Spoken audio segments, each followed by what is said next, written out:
Hello everyone, my name is Ulises Escarcega and I'm the instructor, one of the instructors for the Writing for International Certifications course that we're holding right now with the University of Guadalajara. You guys remember me from the first session that we held about a month ago, slightly over a month ago, in which we delve into the topic of identifying the characteristics of the descriptive, the argumentative, and later the discursive essays. I've only just finished checking your papers, and you will have by now received, most everybody, since I had a couple of problems with one or two of your downloads, most of you should have by now a copy of the feedback that I just sent you. And I wanted to let you know, to let you in on some of the main features that I noticed. If you have had a chance to share your feedback sheets, you will notice that they're very, very similar. And that is because your papers are very, very similar. I'm going to start by pointing out something that I already covered on our first session, which was your level of expertise and your level of English proficiency is very, very high. All in all, you guys speak and use very nice English. But the problem, again, is that you did not do what was expected of you in terms of showing the level of proficiency that is expected from you at this level. What do I mean? You all wrote very nice, very understandable, very coherent papers. All in all, there's a couple of papers that need a lot of work when it comes to grammatical construction, to lexical collocation. But all in all, your papers are very understandable. Now, the problem arises when I check your papers in terms of whether they would be suitable ISE-III material. And the fact of the matter is that most of them are below the level of proficiency required, in some instances well below that level. What do I mean? I sent you a couple of charts that indicate exactly what it is that you are supposed to be complying with in terms of functions of the language that you're supposed to be using, in terms of grammatical complexity, lexical complexity that you're using.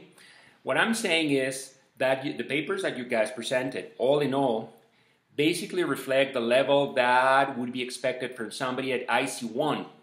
In some instances, ISE-II, but mostly ISE-I, somewhere in there, somewhere in the middle. And that is not acceptable.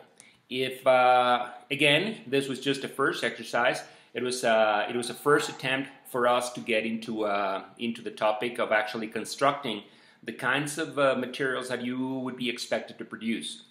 Now, there's a couple of things that I want to point out before I move on to finishing your third paper, which should be up somewhere around today or tomorrow. First off, do not include any references. Don't waste any time including references.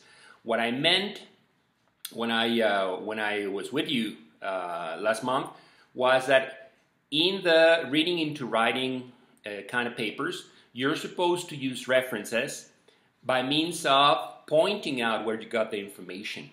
So, for example, according to Natalia, who happens to be my daughter, in order for me to post a video on YouTube, I have to make sure that I use a certain kind of support for my video material.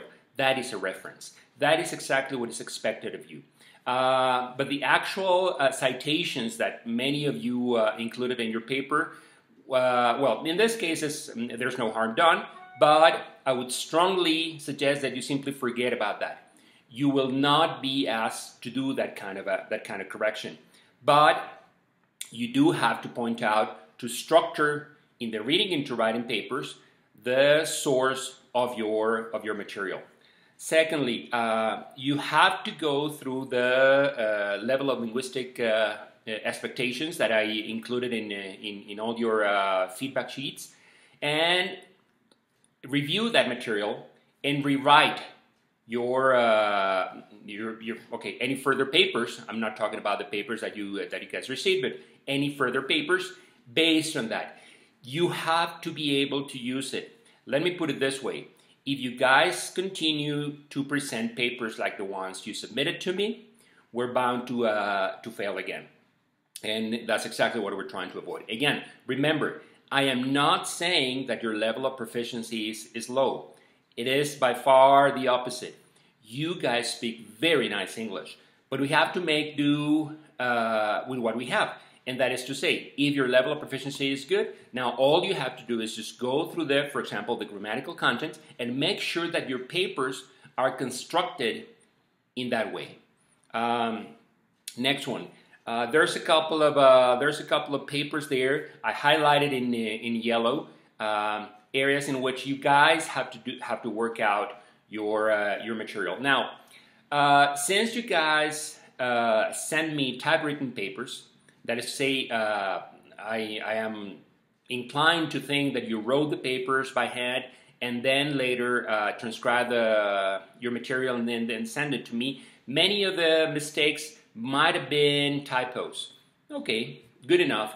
But in some instances, especially when it comes to collocations, it is very important for you guys to double check that material.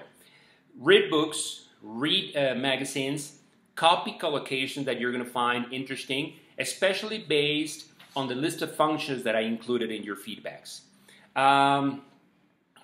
I think this is more than enough for me to let you know what's going on with your papers. Next week, you're going to be holding the second part of your workshop with a single speaker. From what I understand, none of us are going to be there. So, come what may, I will probably see you in June. It's been a pleasure, and I look forward to getting any feedback from you through the WhatsApp group.